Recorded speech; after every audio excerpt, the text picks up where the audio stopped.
Ladies and gentlemen, we're going to come now to a very important section, and we really don't give this enough time. This is probably one of the most difficult things in teaching. Classroom management. Discipline in the classroom, how you treat these children, because basically that's what it's all about. You can have as much academic knowledge as an expert, but if you have no way of managing that class, you won't be able to give that information to them.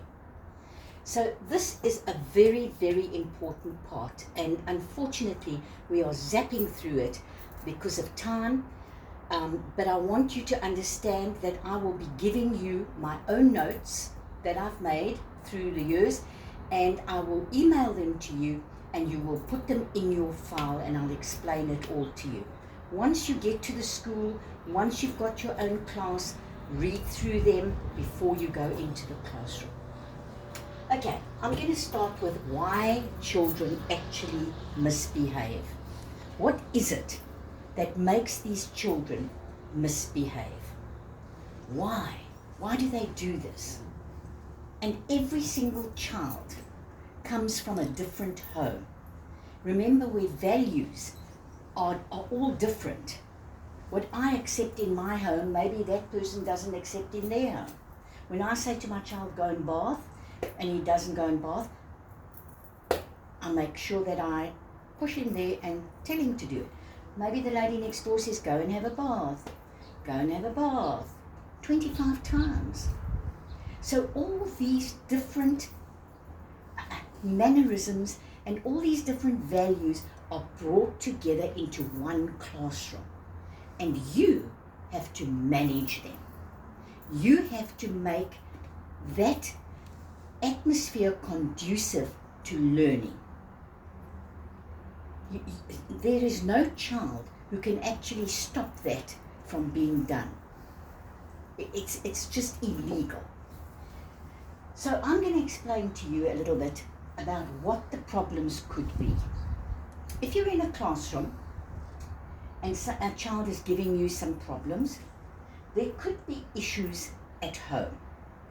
Now, I'm going to talk about the issues at home. It could be issues that are going on in their life. Perhaps their parents are getting divorced. Perhaps the sister's fallen pregnant. Perhaps the granny and grandpa that they lived with has passed away. There are all kinds of things. And this child might be struggling with this.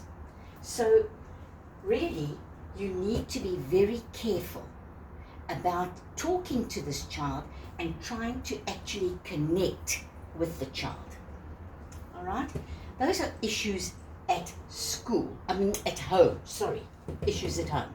All right? So you need to talk to this child. You need to try and explain to this child that there is help out there, that there is maybe a counselor, maybe at the welfare there's a counselor, somewhere at the church there's somebody who can talk to that child. But I can't just walk up to them and say, have you got issues at home? I've got to connect. I've got to connect first. I've got to get to know that child.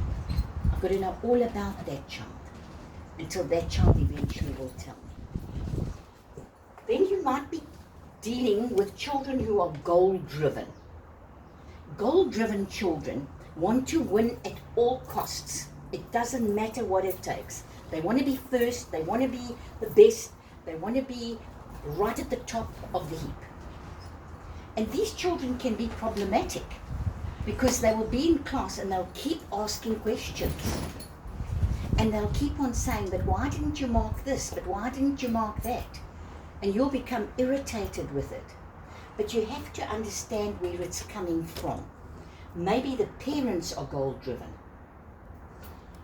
Then there's the socio-economic problem. There could be children who are coming to school who are hungry, who are tired because they share a bed with somebody. Maybe things are really tough at home. So this is also a very big problem. Why are you sleeping in class all day? Wake up. But find out why. There might be a reason. And then there is the biological, then the medical, and the psychological. Now, the biological, you can't do very much about.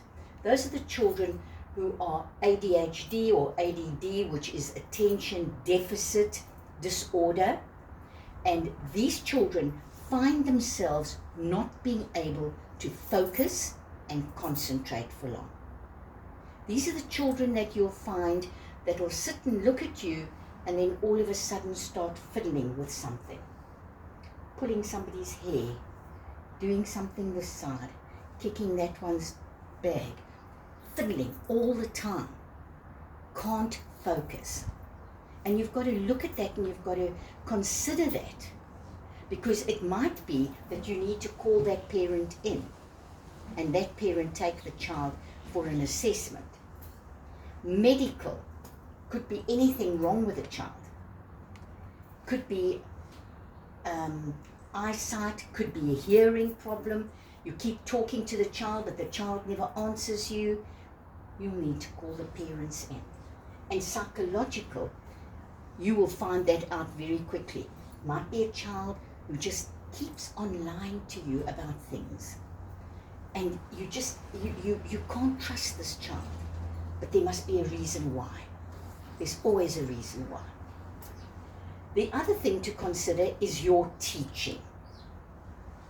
Is your teaching interesting enough? Are you creative? Are you using visual aids? Are you using technology? Are you making these lessons exciting? Otherwise, they'll just sit there and sleep. And then there won't be a medical problem with it, or there won't be a socio-economic problem. It's your teaching.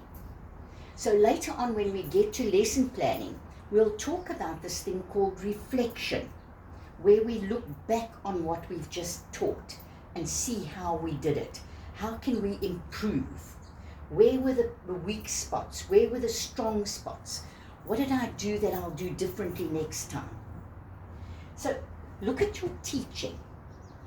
Was I speaking in the same old voice all the time? And then, of course, there are issues at school. Perhaps this child has a problem with one of the teachers. Perhaps this child is being bullied. We just don't know what it is. And by connecting with the children in your class, you'll be able to get to know these children better, and you'll be able to work out what it is that is making this child a problem in your class. Right, I'll see you again just now. Right, ladies and gentlemen, now that you know what could cause a problem, why a child could be causing a problem in class, let's have a look and see at all these different areas where we can make our life a lot easier in the class. First and foremost, I want you to have a look at this in the middle. Please understand that the classroom is not a battlefield. You are not going to war every morning to win the battle. It is not a battlefield. It is not a win-lose situation. You're looking for a win-win situation where the child will be happy with the outcome, and so will you about their behavior. First and foremost, code of conduct. Every single school in South Africa has to have a code of conduct. This code of conduct is drawn up, and you remember this, it is in your case study, is drawn up by the parents, by the children, and by the staff. Those are the people who get to be working with the code of conduct. And the code of conduct tells you exactly what the child can and can't do at school. How they can wear their hair, what kind of uniform, coming to school on time, everything. What kind of lunch? I mean, it's all in there. And then the behavior, where the misdemeanors are worked out in levels and what the punishment for that will be. We spoke about that the other day. So a code of conduct is something that you need to find as soon as you walk into the school. You go straight to the secretary and make the secretary your best friend. It doesn't matter what she's like, she is your best friend. That is your connection to everything that's happening in the school. So you go to her and you say to her, I'm so happy to be at the school. This is where I've always wanted to be. And thank goodness I've met somebody like you who can help me and assist me, because this is the first time I'm doing my prac teaching.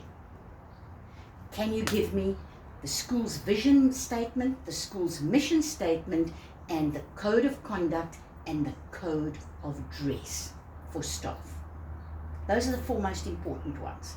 There are at least 35 different codes, and one of them is your assessment policy, the other one is your admissions policy. There are all kinds of policies, but this code of conduct is important for you to know, because that is what tells you the accepted behavior in the school. Right, now here are a few things just to go through. When you're teaching, I've spoken to you about this, don't focus on one person. Scan all the time. Walk around, move around, move around.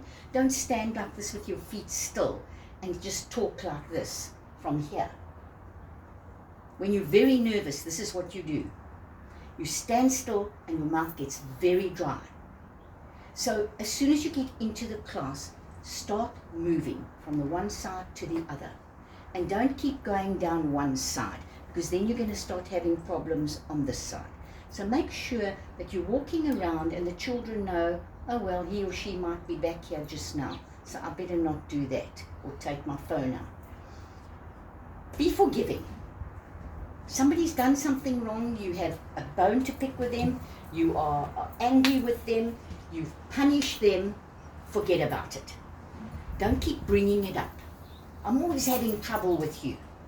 Don't say that, because that just makes the child feel a little more insecure, and that will make him behave even worse. Consistency. Don't one day say, yes, you can go to the toilet now quickly, and the next day say, nobody's going to the toilet. There must be rules. And I have found telling students to do the following helps. Before you start a lesson, stand in the front of them and say to them, anybody want to come with me on this trip? We're going on a trip. You know that there are rules of the road, and I'm going to tell you what the rules are. I'm going to put them on the board here, and I want you to obey those rules. And you write 1 or 2 things down. No jumping out of your desk, no shouting out, enjoy the lesson. 3 things, and those 3 things will give you peace of mind in the class. You won't have to say, stop shouting, don't do this, don't do that. That's nagging. Right, so be consistent. Have one way of teaching and one way of controlling your class, and keep it like that. Good planning. You have to plan what you're going to do. Don't think you can go in there and the teacher says, oh, just wing it, it doesn't matter. Nobody can wing it. I've been teaching 54 years. I cannot wing it. I cannot wing it. I need to be organized. I need to have planned something so that if I stand here and I talk to you, I do what I'm supposed to do. So please don't think that the teacher's saying don't worry about planning and don't worry about coming into class and preparing a lesson. Just do it. No, can't be done. You must have a wow introduction, and we'll talk about that next week. You've got to grip the attention. You've got to haul them in. And once you've got them in, then you start your lesson. But standing there with a textbook saying, so now where were we? Where did we get to yesterday? That's not an introduction. As soon as I hear that, if I was sitting in a class, I would switch off and I would sit and daydream about all kinds of wonderful things. You've got to grip them. You've got to play again, and we'll talk about this next week when we talk about introductions. Know your content. Make sure that you know what you're going to be talking about, that you're going to get some extra information and you are sure of it. Because there's going to be some little clever jack in the class who's going to say, no, it's not like that. The black hole is like this and like that. So you must be sure of your facts. You must know your content. Make sure you have some kind of extension work ready. Because once they've sat down and they've started to do their work, if you're working in groups and this group is busy and that group is busy, one of each group are going to be finished first. And they're going to come running to you and saying to you, so what must we do now? And then you've got to try and think, oh, well, what can I give them now? Make sure that you have some kind of extension work. It's in your lesson plan. We'll talk about it. Be proactive. Don't wait until all hell breaks loose in the classroom. If you see something's happening, walk up to that person, just quietly say, is there something I can help you with? And don't get into any kind of battle with them where you're shouting and they're shouting, and then you've got to say, go so-and-so, go and call the HOD. Just say, we'll discuss this at break. Be proactive. Make sure that you mark the work. Don't let work go on and on and on and never get given back to them. It's losing respect. You respect them enough to ask them to do the work, then you must mark it. Humor. You must have a sense of humor. You must have a sense of humor. And there I'm talking about not laughing at them, but laughing with them. Oh no, not look at his funny socks. Ha ha ha ha ha. That's not humor. That's teasing. It's bullying. So if you're going to use humor, use it so that everybody is involved with it. And no sarcasm. It's wasted on children. It's wasted. Please know their names as quickly as you can. As soon as you know your names, it becomes far more intimate and far more friendly, user-friendly, because I can say, Sipu, come here. Sipu, do this. Why are you talking? And it makes it a lot easier. We've spoken about moving around. Don't nag or beg. I've walked into classrooms and students have stood there and said, please keep quiet, please keep quiet, please, I'm not going to say it again, please keep quiet. Beg them. They're not listening. They're not interested at all. So make sure that your rules are here. Anybody starts getting out of their desk, anybody starts shouting out, point to the rule and say, rule number 1. Sorry, I don't entertain shouting out. And then carry on. Don't make a big thing of it, all right? Connectedness, we've spoken about this. If there's nothing that you learn from me, please just learn that teaching well is connected. You've got to be connected with those children. You can't be far in the distance, in the cloud, up there. You've got to be connected with them. You've got to look them in the eye. You've got to listen to what they've got to say. Meet and greet. I've put that there because it's an idea that you can use when the children come into the classroom. Meet them, greet them at the door so that they know this person means business. We're starting right from the time I walk in. Not sitting there marking something, talking to somebody and they all go completely mad. And you'll see that in your video that you have to watch into Learn 2023. Idle threats. Please don't give idle threats. It's the easiest way of losing control. Don't say to them, if you do that again, I'm walking out of here. Because you can't walk out. You're the teacher. So don't give them idle threats about what you're going to do. I'm going to bring you back on Saturday. They can't come back on Saturday, and nor do you. You've got to then find somebody who can open the classroom, and if something goes wrong at the school, the principal will get into trouble, so he'll say, no, nobody can come into the classroom. It doesn't work. Find something that works for you. And we've spoken about no sarcasm. Now, don't worry about all these. They're in the notes and they will be emailed to you. Thanks so much. I'll see you just now.